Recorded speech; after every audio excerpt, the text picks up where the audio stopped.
Hello, everyone, and welcome to the latest Research Methods webinar from City St George's, University of London, European Social Survey, and National Centre for Social Research, NatCen. My name's Eric Harrison. Today we have a talk from Femke De Keulenaer from Ipsos, and a talk about engaging hard-to-reach groups. I'm tempted to say as a survey methodologist that they're all pretty hard, much harder than we'd like, but looking forward to hearing this talk.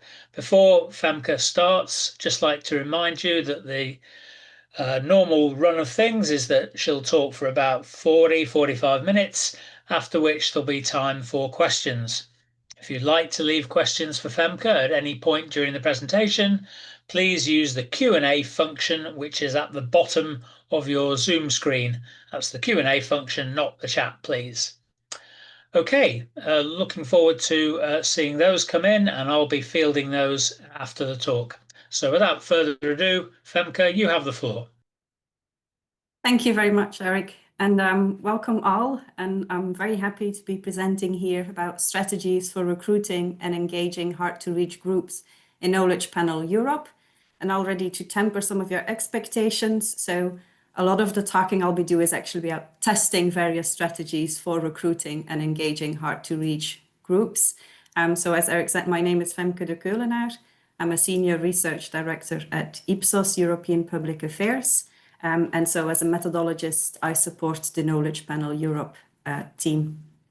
So in terms of content for today's talk, of course, the majority of what I'll present will focus on what we're doing to improve the representativeness of hard-to-reach population groups in KnowledgePanel Europe.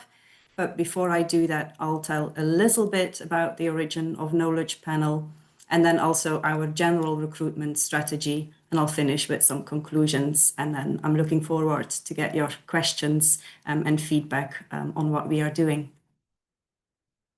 So in terms of the origins of KnowledgePanel, I think quite a few of you have heard about KnowledgePanel. You may not be aware that we're also running KnowledgePanel in Europe, but I hope that will change after today's seminar. So the origins of KnowledgePanel actually already go back to 1999 when two Stanford professors introduced or started up KnowledgePanel. And then so many years later, actually in 2018, KnowledgePanel was integrated into Ipsos. And so we plan to continue using it in a response to many of the more recent survey research challenges. In terms of KnowledgePanel in Europe, so actually in Europe, KnowledgePanel has been operating in the United Kingdom since 2020. And then Croatia, France, Italy, Poland, Spain, and Sweden followed in 2023. And then we actually also have probability-based panels in the Netherlands and Germany, and they were added via acquisitions. During today's seminar, I'll focus mainly on what we are doing in Croatia, France, Italy, Poland, Spain, and Sweden.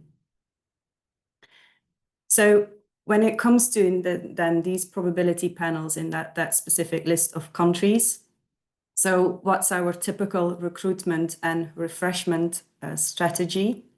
So actually, when we started kind of building these panels in these countries, of course, step one was decide how we were going to do the recruitment. And so how we would be able to build high quality probability-based panels. And so we decided to follow what we labeled a standardized maximum quality approach. And actually the labeling and the idea behind it really comes also from how the quality approach is assessed for the European Social Survey. So we knew that so we would have different situations, different sampling frames that we can access across countries, but we decided that we needed to reach a minimum set of quality standards. And some of these include, so the fact that we wanted to recruit from a sampling frame that offered a maximum coverage, so at least 90%, preferably 95%. Also that so control non-coverage, which means looking for a solution for digitally excluded, and so on. So We then looked into what's possible, and so our preference was to do postal recruitment. Of course, postal recruitment is only possible if you have either an address frame or, even better, an individual register. So, for example, in Sweden, we do recruit via an individual register. But then in some of the countries that I've listed, indeed, there's no option to use an address frame. So there we recruited via telephone. Of course, I mean, when we recruit, we look into our response rates for recruitment. And so refusals and those who are hesitant to join, there's a attempt with reminders, there's refusal conversion. And then when it comes to ones we have indeed reached a specific individual or household, it depends, of course, on the sample frame. So we have 1 or up to 2 members of the invited household can sign up to the panel. So the 2 panel members is when we use an address frame that is non-named, so that we send the invitation to the household. When it comes to the digitally excluded, they can register via telephone or post, and we interview the majority of them via telephone. It's one of the topics I'll talk about shortly today, what other options we have for that group. So this is as our general recruitment strategy. And so what we'll touch upon now today is kind of where we looked at what can we do to our recruitment strategies, but also engagement strategies to reach hard-to-reach groups. What did we define as hard-to-reach groups? And Eric is, of course, right. Pretty much all groups are hard to reach when it comes to survey research, but nonetheless, so we are kind of focusing now on groups such as young people, but also the elderly, because we are focusing on an online methodology, individuals with low levels of education, which tend to be underrepresented in any type of survey research, and then also other groups such as digitally excluded, those facing barriers to participation in an online mode. Our definition of digitally excluded, I already add that here. It's not solely those who really don't have access to the internet, but it includes also people that feel uncomfortable using the internet and so wouldn't be able to complete, for example, a survey online. What's our challenge? Well, it speaks for itself that probability-based online panels such as KnowledgePanel, we struggle, of course, to ensure representativeness, especially among hard-to-reach groups.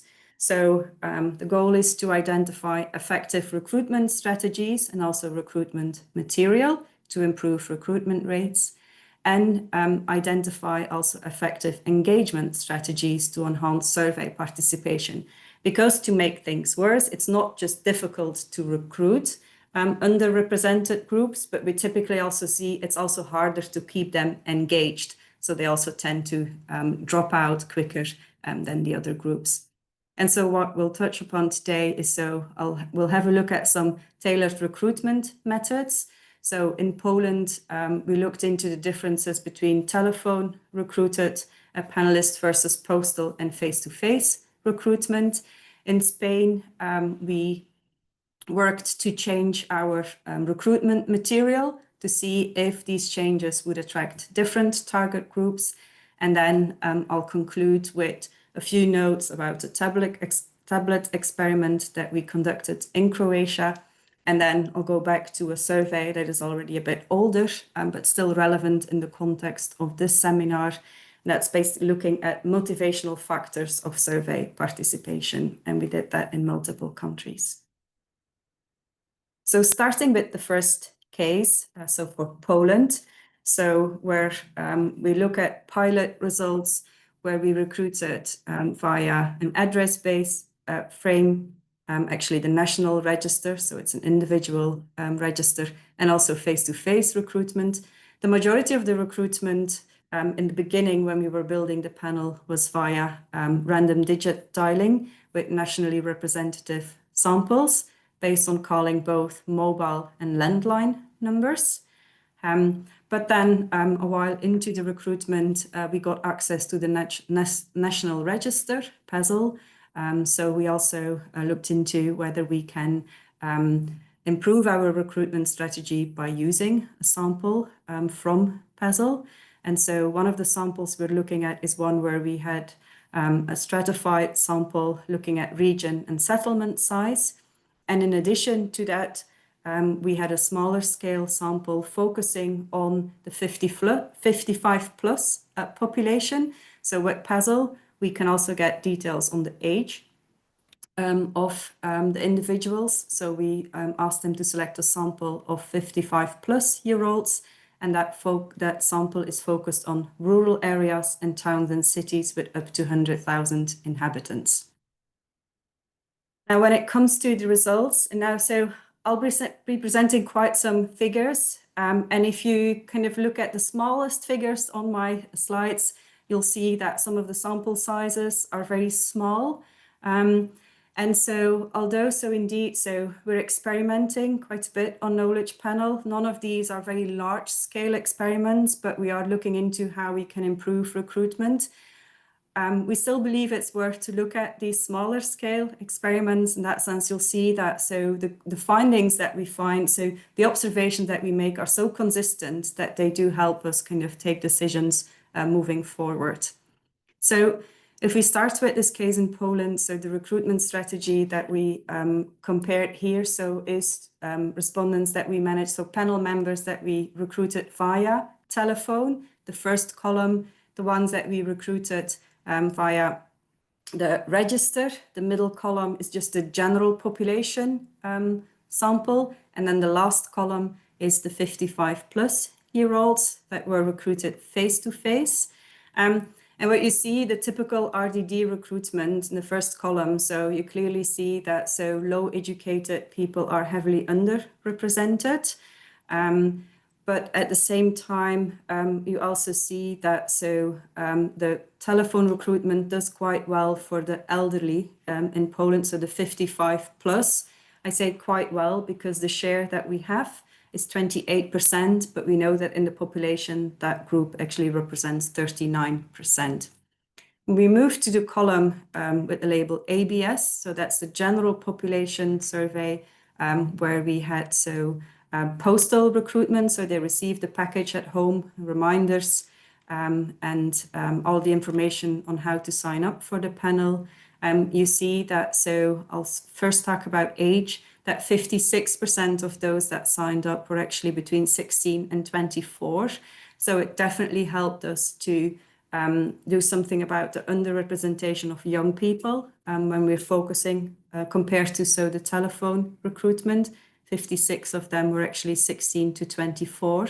It also seems to help somewhat on the low education, but that's a bit an artifact of the fact that we have more young people and some of them are still in education, so coded as low education. And then the last column, when we look at the face-to-face recruitment of 55 plus year olds, then of course, a larger share of low educated. That group in general is of course also lower educated, but also with that face-to-face recruitment that was focused on 55 plus, more rural areas, 57% of them actually were coded as digitally excluded, and so indicated that for them an alternative mode than an online mode would be the better mode to proceed. So quite substantial differences. And in terms of conclusion, that of course also meant that we don't see that one specific method is the best one, but the different recruitment strategies help us reach different underrepresented groups. A few more notes specifically about the 55 plus recruits. If we look specifically at 55 plus year olds that we managed to recruit via telephone recruitment, you see that 2% of them have a low level of education. That's the first column. And actually 50% of them are between 55 and 64. So they tend to be still a relatively young group. So with most of them being below 74 and even 50%, so below 64. I'm skipping the second column, ABS, because that's a really small group. But the recruits that we had via the face-to-face recruitment, we indeed see that they tend to have a lower level of education than the telephone recruited respondents, a much higher share of digitally excluded, and in terms of their age, they also tend to be somewhat older than the telephone recruited. So even within a specific group that we label as somewhat underrepresented, elderly, we see that the different methods indeed show a very different structure for those. Moving to another case, and that is something from Spain. So in Spain, our recruitment goes via the real estate register, which is actually an address frame, but it's from the real estate register. So it's actually more a building register, but we do know for example, also apartment buildings, which are the individual addresses. So it does allow us to select a nationally representative sample of addresses. And so the sample that we're looking at was stratified by province. Now, what we did here is because when you send out the invitations for a panel, of course, you do that in multiple waves. You don't send out everything at the same time, which also meant that across the waves that we were sending out different packages for recruitment, that we could also make some changes. And that's those changes that we're going to observe kind of what works best to recruit certain underrepresented groups. So we're comparing what we labeled our standard materials, and maybe also noting here, when we started designing this recruitment material for KnowledgePanel in Europe, we've of course kind of built from the experience and the knowledge that both the team in the UK had and the US, and because they also both have address-based recruitment. So our standard material we were looking at is a standard invitation letter, quite a somewhat a mix between formal, informal, quite informal. We didn't want to scare off people. There's a reminder letter that we typically send. The information that we send also includes a 4-page brochure, and then there's an incentive at registration. Now, across those waves of recruitment, some of the things that we changed is, and we went for a more formal letter. And instead of a reminder letter, we had a postcard reminder. So just a simple, small postcard. We also, in certain waves, included a paper registration form. In others, we did not. And now you may say, well, why don't you always include a paper registration form? You need it for example, digitally excluded. Once you start looking into the cost of recruitment, a paper registration form that typically also includes return envelope does make quite a big difference in cost. So we wanted to see also if this is dropped, how much of an impact does that have on representativeness of the panel?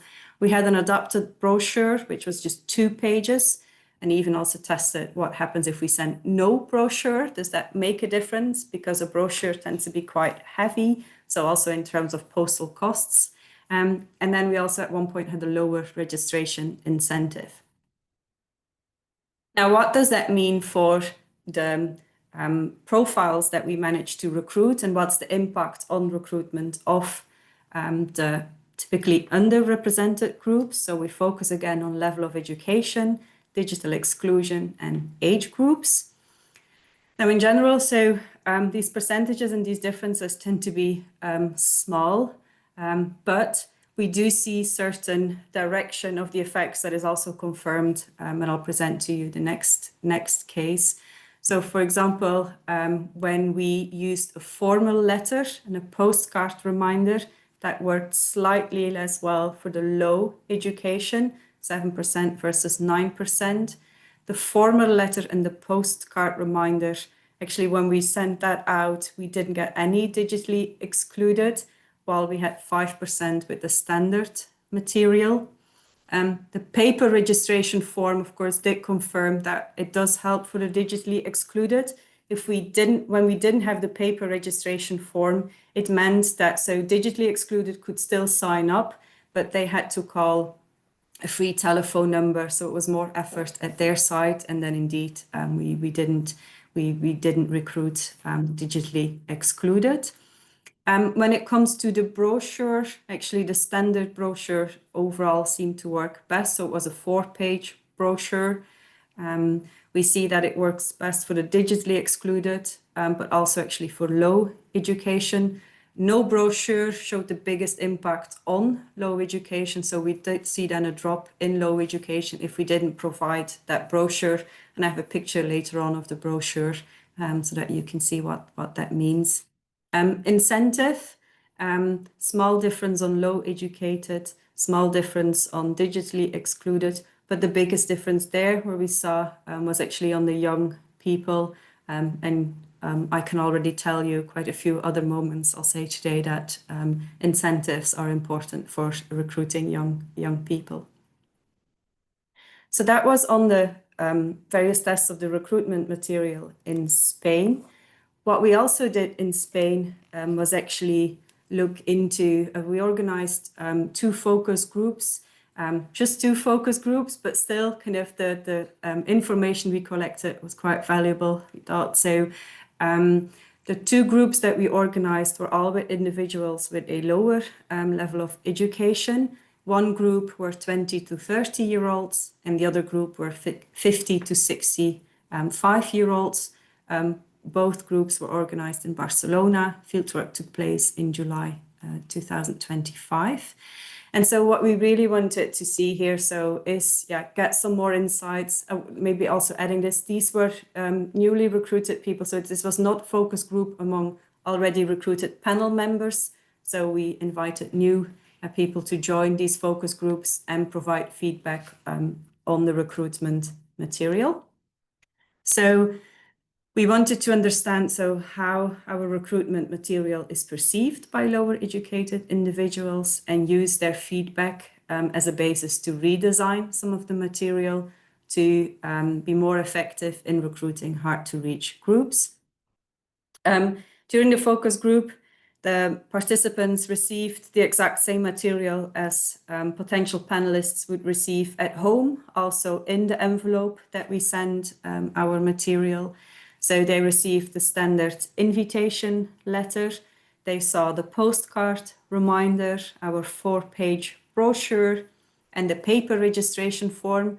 Although I'm adding here, so we only presented the paper registration form and spent time discussing that with the 50 to 64-year-old group, because we already saw that young people don't really use the paper registration form. And so, as I said, everything was provided in the envelope that people would also receive in their letterbox at home. So this is kind of just our standard brochure so basically, as I said, so all these participants in the focus groups received all of the material that the respondents would receive at home. In terms of conclusions, quite a lot of words here, but so what I've wrote here in green is actually the more positive elements. Red was when the participants provided feedback. So when it comes to the envelope, actually, so the fact that it had the logo of the postal office was seen as something official by young people. The slightly older group considered that trustworthy. The envelope size, the fact that it was quite a big envelope, was also seen as something official by that slightly older group. There was a mention of Institute for Social Research on the envelope, which is linked to the Ipsos team that runs the Knowledge Panel in Spain. So that caught attention of the participants in that focus group. For both groups, so both young and somewhat older, the Ipsos logo was actually unfamiliar to them. When then they started talking about the invitation letter, so this was our standard letter, so not very formal, but still kind of formal enough because we thought we need that to be trustworthy. Discussions in that younger group immediately focused also on the incentive that is mentioned in that invitation letter, that would be their primary motivator to join. But as other feedback, they felt that the incentive was actually not emphasized enough and that it wasn't fully clear what they would be able to use the incentive, so how they would use it, what would happen when you collect points in the panel. And actually that feedback also came from the older group. The fact that there was a signature of the director seen as trustworthy made it official, and for young people also somewhat more personal.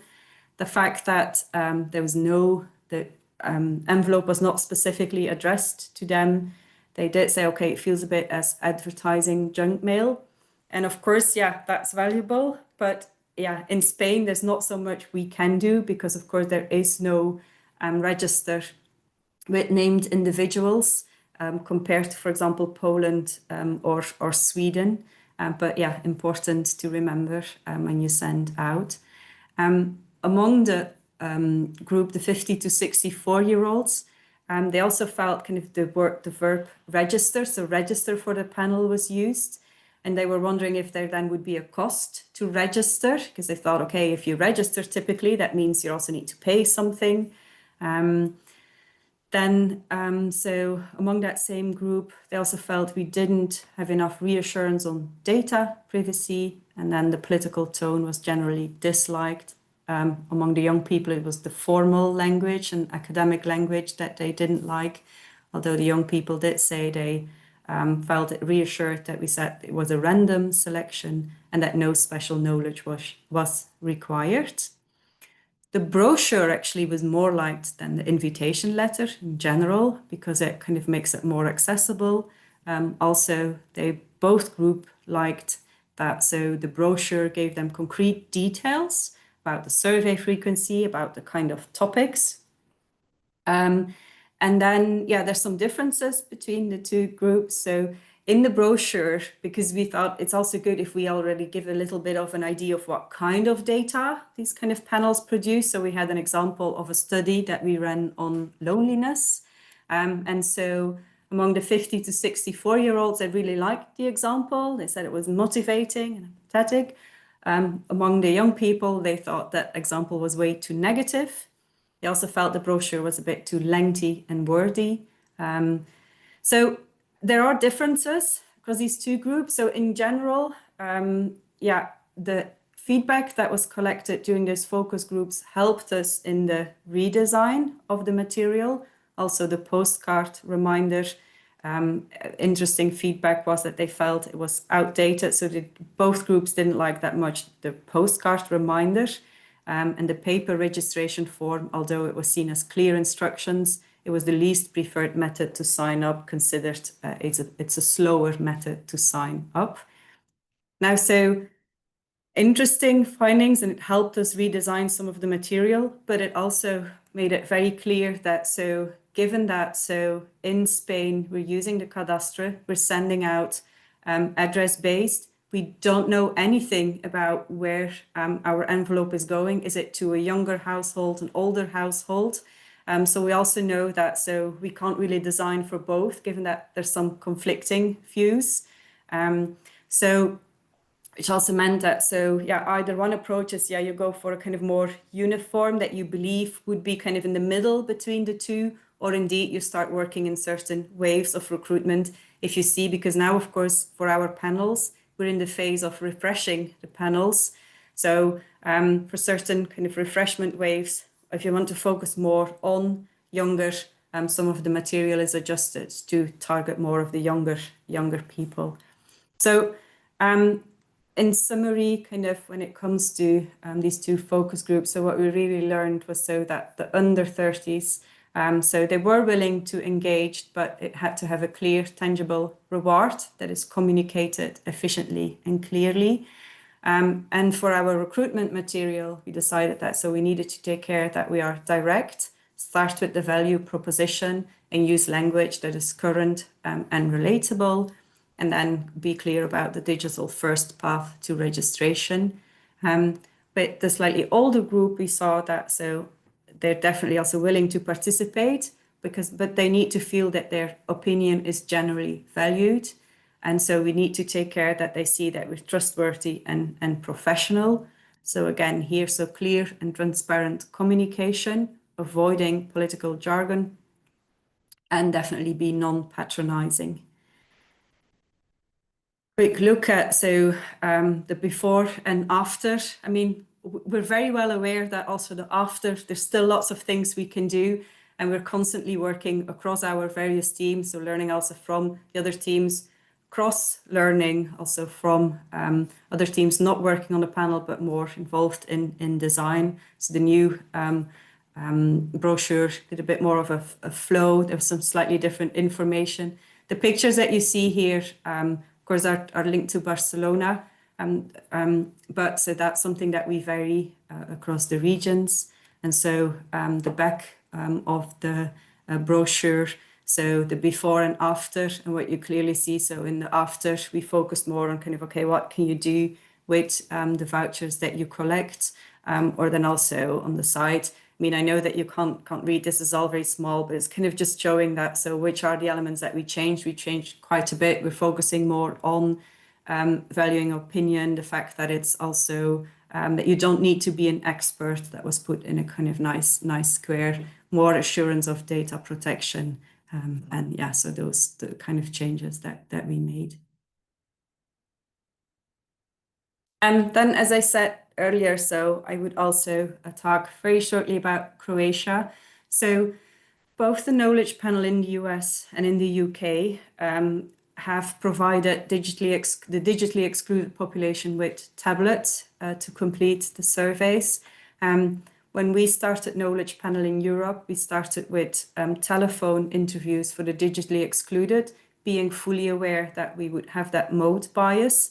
And so we did start testing if we can provide digitally excluded with a tablet and how that would work. And we started off with a very small scale pilot in Croatia. But so it was already quite a challenge. But so we wanted to see if the digitally excluded on the panel would be willing to transition from telephone to online surveys using a tablet with internet access. And so Ipsos provided them with that tablet, analyze their response behavior before and after, and then assess their experience and interaction with the online survey environment. And as I said, it's a small scale experiment, but nonetheless a very valuable one. So the experiment focused on Zagreb and Split. So we looked at which are the eligible panel members, so that are digitally excluded, but so that we could contact to see if they would be willing to switch to using a tablet. So in the end, we proposed a tablet placement to 44 of these panelists.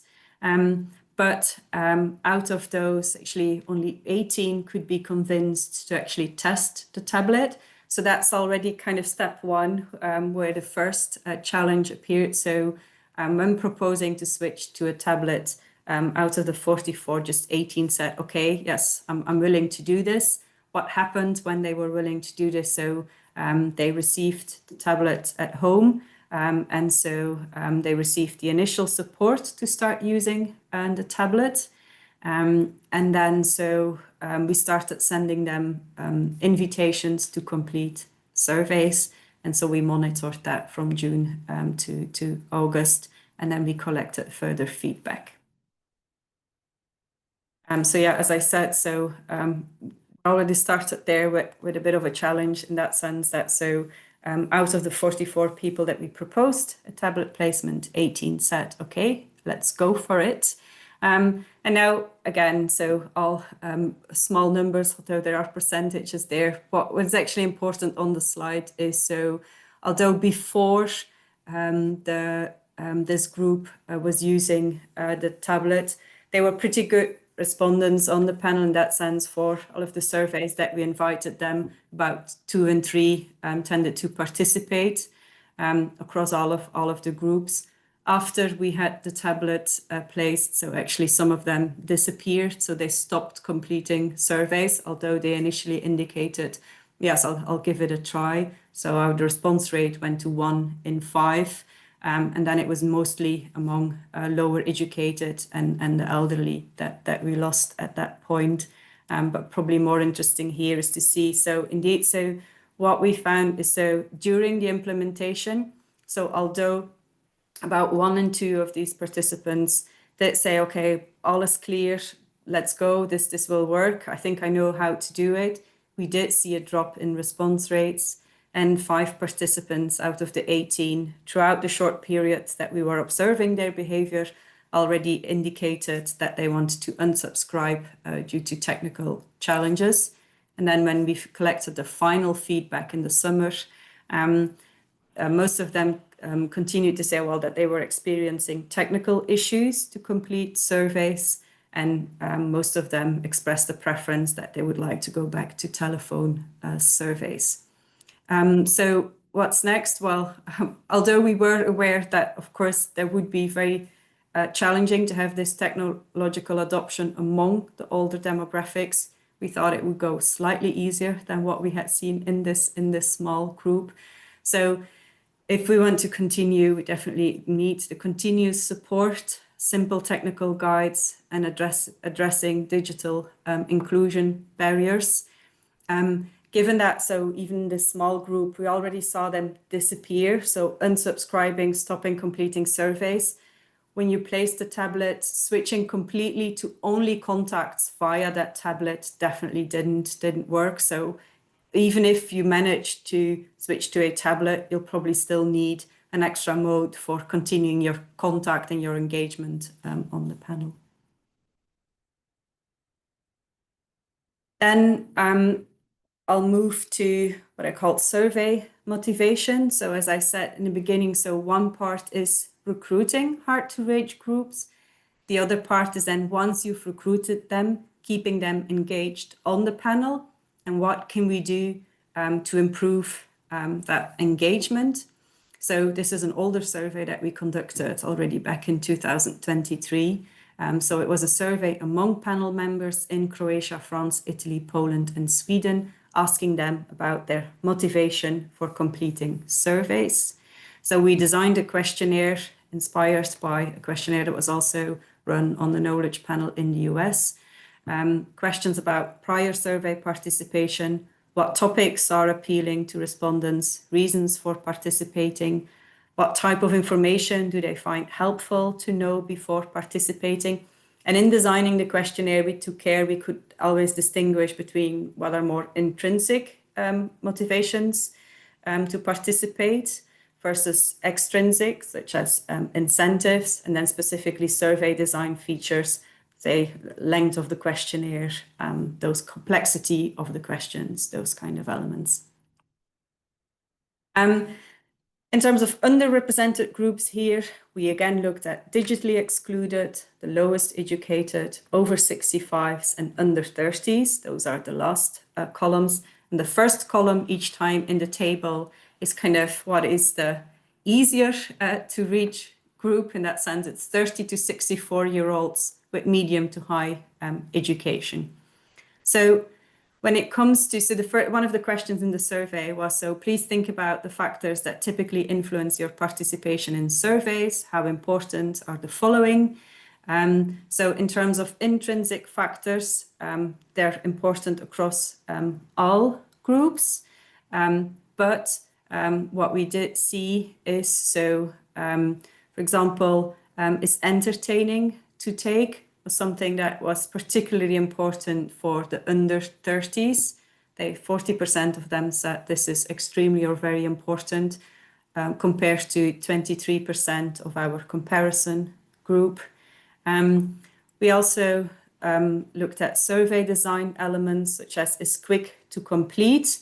And so the length of the questionnaire, once again, it's more important for younger people, while actually digitally excluded, lowest educated, and over 65s, a smaller share than the general group, was saying that this is important.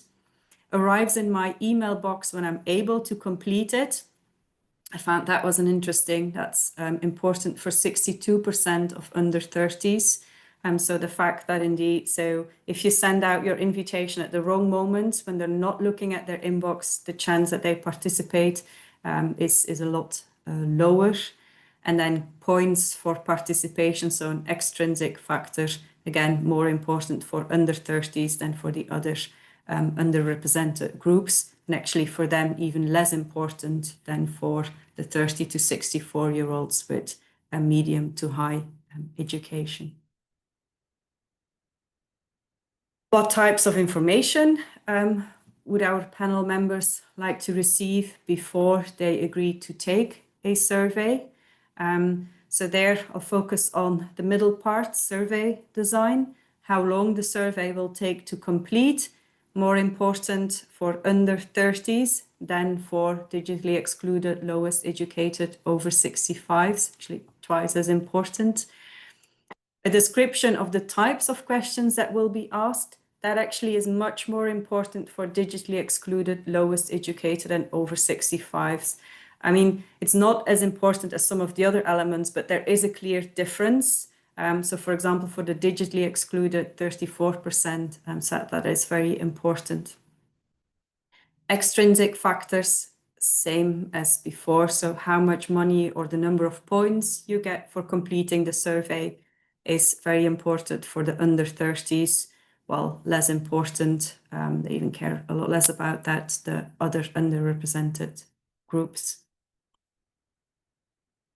Then in terms of their survey experience over the past year on KnowledgePanel, so we also asked quite a few points there, positive elements, but also negative experiences. In terms of the negative experiences, for example, the survey took much longer to complete than expected. One of the survey design elements, 26% of under 30s indicated that over the past year that happened very often, while among our comparison group that was 19%, and among the other underrepresented groups between 6 and 15%.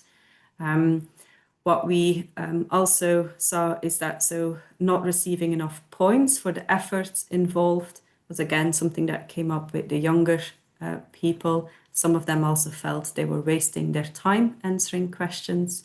But so in general, we again saw overall, the number of negative experiences was limited, but if there was a negative experience, it was more often voiced by our younger panel members. Now, interestingly, although they see kind of their whole panel experience, tend to see it as more negative than the other groups, when presented with a question, how comfortable do you feel answering survey questions about any topic that is even that we believe would be sensitive? Among the under 30s, a large share felt very comfortable reporting about that, while the other groups were significantly less likely to say that they would feel very comfortable, for example, talking about income and finances, sexual behavior, health conditions, political beliefs, religious beliefs, drug use. So again, showing that, given that, although they participate, they provide information, it's important to provide information upfront so that they know what to expect, because certain topics they will feel less comfortable reporting on those.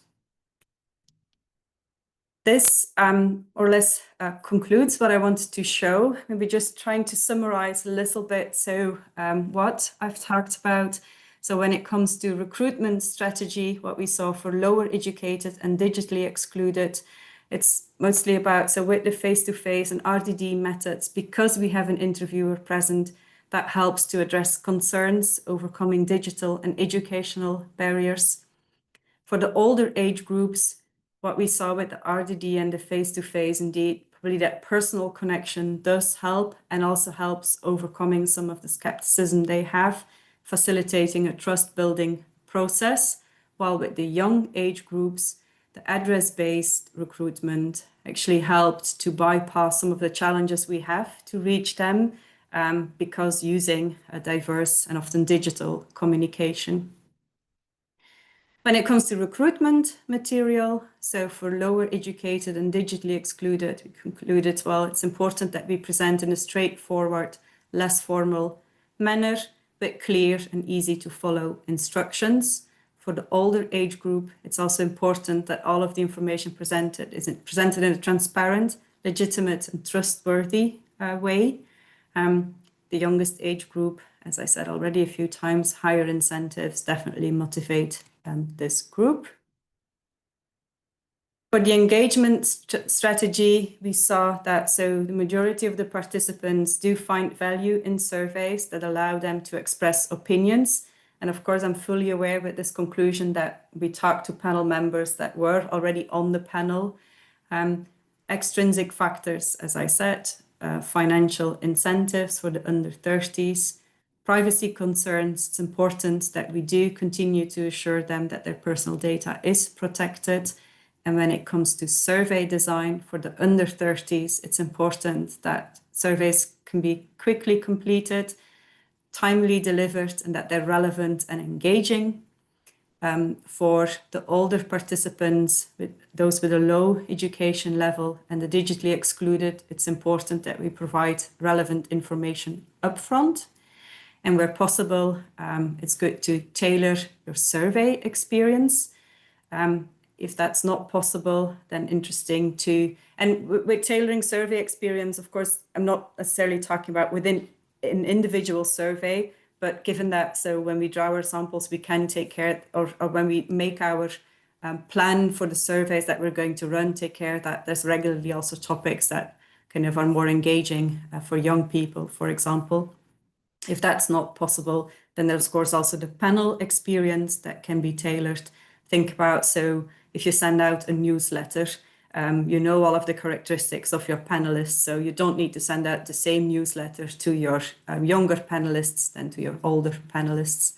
And then finally, in terms of digitally excluded and technology, so in terms of engagement challenges, so although we saw that despite their initial willingness, panel retention was affected, and so transitioning to digital necessitates enhanced support systems, but that, of course, increases our overall operational costs. And unfortunately, that's also kind of my general conclusion for all of the elements we said. Of course, any strategy that we design, we also need to look at the costs, and that will impact final decisions that we take. Thank you. Thank you, Femke. That was fascinating. As ever, I learned a great deal from that. We have some questions coming in for you. I'll get through as many of them as I can. So one relates right to the very start of your talk, where you used the term, you talked about a refusal conversion survey. And someone would like a bit of clarification on that, because it sounds vaguely coercive. What does the refusal conversion survey involve? Maybe it was a bit a big word, the survey. Part of it is also just the soft refusal conversion that happens during recruitment. And also, so when it comes to some of the potential panelists that start signing up, that don't reach the end of signing up, so the email conversations that we have with them, the reminders that we send them, do contain some more information. So it's mostly about refusal conversion, where we see initial soft refusals that we feel we can still maybe, change their mind on not becoming a hard refusal. Super. A couple of questions about Poland. Okay. Firstly, did you have a register of phone numbers or a census for the population to compare your achieved sample with? So did you have benchmark data, basically? Well, so most of the benchmark data that we use to compare with, relates to demographic data, which of course we do have information, official statistics on the age structure. We also, not part of this talk, do also quite a bit of benchmarking studies on the Knowledge Panel, where we then compare to other benchmarks, among others, the European Social Survey, where we see kind of how do our samples from Knowledge Panel compare to when you run a survey, when you ask the same question on the European Social Survey, or when you ask the same question. Of course, we also want to know how non-probability panels compare to our probability panel. So it all depends on, what kind of benchmark. Okay, thank you. And from the same questioner, point of detail, in the Polish RDD subsample, what was the share of low educated amongst the 55 plus group? Oh, I don't know by heart. I would need to go back to the slides. But I think it was around 2%, wasn't it? 2%, yeah. Okay.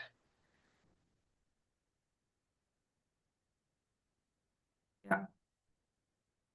Yeah, it is a low share. I would need to go back to the slides. So let's see quickly where we had the results. So this was the 55 plus, yeah, 2%. Thank you. A question from Hilal.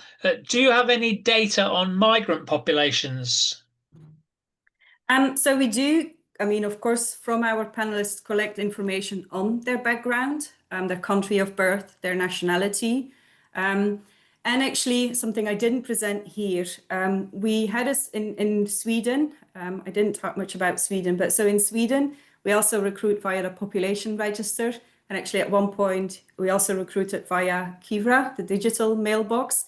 And in Sweden, we did kind of look into specifically having a specific recruitment round focusing on the migrant population to learn more about who can we recruit.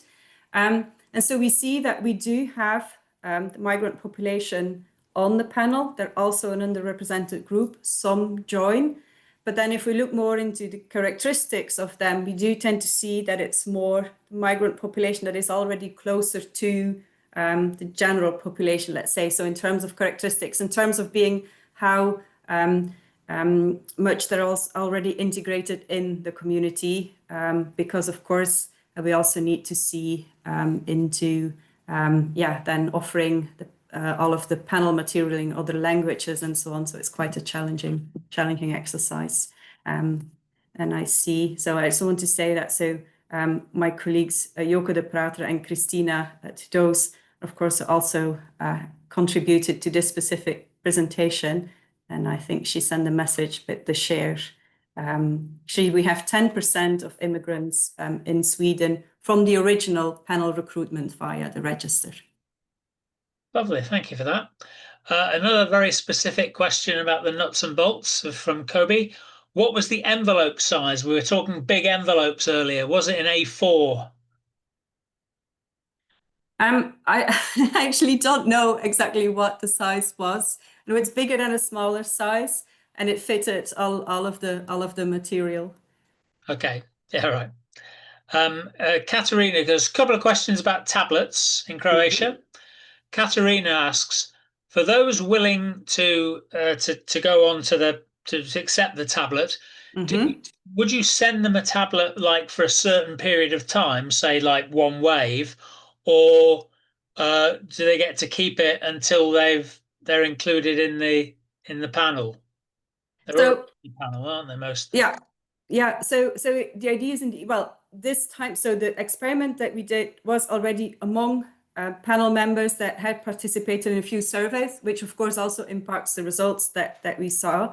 But the idea, of course, with that tablet is it's provided to them. And our intention is that panel members stay on our panel for a longer amount of time.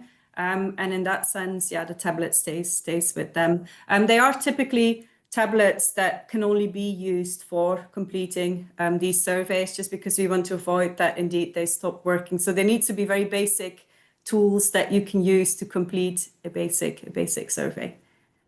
And related to that, from Debbie Collins, did you take any steps to simplify the use of the tablet operating system and access to the questionnaire? For instance, did the questionnaire automatically load when the tablet was turned on, or did people have to navigate their way to it?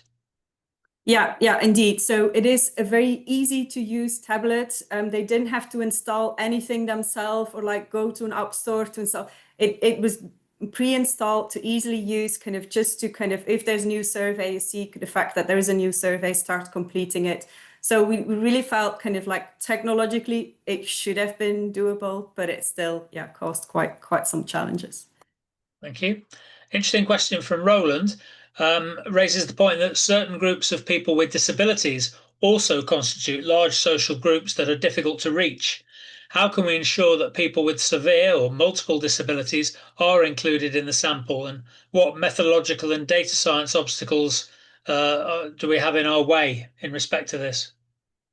Very, very good point, and indeed, and also underrepresented group. When it comes to people with a visual disability, we do take care that the surveys that we design can be kind of run via screen readers. But of course, you need to reach that point. You, of course, need to be able also to be recruited. And actually there we see that the telephone recruitment does help because, of course, all of the address-based recruitment is via visual tools. And so this is something where, for example, our UK team has done quite some work also to see what they can do. So yeah, but challenging and things where we're also currently still working on what we can do. Thank you. This is a great one, this one. With the differences you observe between the older and the younger participants, for instance, in relation to things like motivation and so on, would you think these are more cohort or age effects? Things the older participants value more now, trust, legitimacy, etc. Would you expect the younger participants to value those more as they age, or is this a generational thing? There you go, deal with that. Yeah. Well, no, I'll just try. I think it's going to be both, right? So somewhat generational, but at the same time, of course, yeah, it's not the younger generation that we see now. I mean, how they will engage with technology, that's not we don't really know yet what that will be. So I think it's both. Yeah, it's a fascinating idea, isn't it? In terms of like particularly panel stuff, where you know, if you're planning to run a panel for say 15, 20 years, people who are 30 at the start be 50 at the end. So it's a moving target, isn't it? Do you have any advice for engaging disengaged migrant populations to make the survey more representative?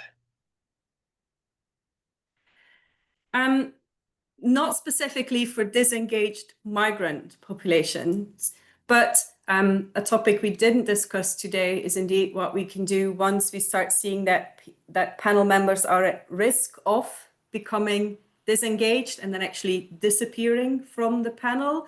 So in terms of that, the strategies that we do follow is, so once a panel member has missed, so hasn't responded to 3 invitations in a row, we change the communication to them to altering the messages that we send.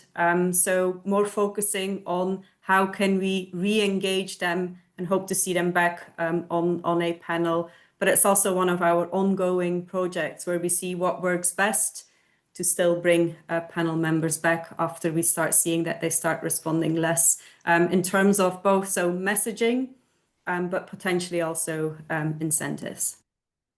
Okay, and probably our final question is from Jonah. You mentioned that timing mattered, especially for email-linked surveys for young people. Was there a specific time of day which was most effective to reach that group? I can't tell you yet. So in that sense, so here comes the complexity of running these kind of cross-country panels and all of the systems set up to send out invitations. So the current strategy that we take is we take care that, so because for every single survey, there's the initial invitation and a multiple set of reminders, we take care that those go out on different days and different times so that, but the analysis to see what, we need to continue that analysis. Thank you so much. Well, on the topic of specific times of day, our specific time of day is almost 2 p.m. in London, which means we've got to wrap up. Thank you very much for all those questions, and thank you very much to Femke for a super talk and for doing her very best to respond to all those questions in real time. We'll have another webinar being advertised soon, so keep your eye on our socials. But for now, that's it, and we'll talk to you again soon. Bye-bye, everyone. Thank you.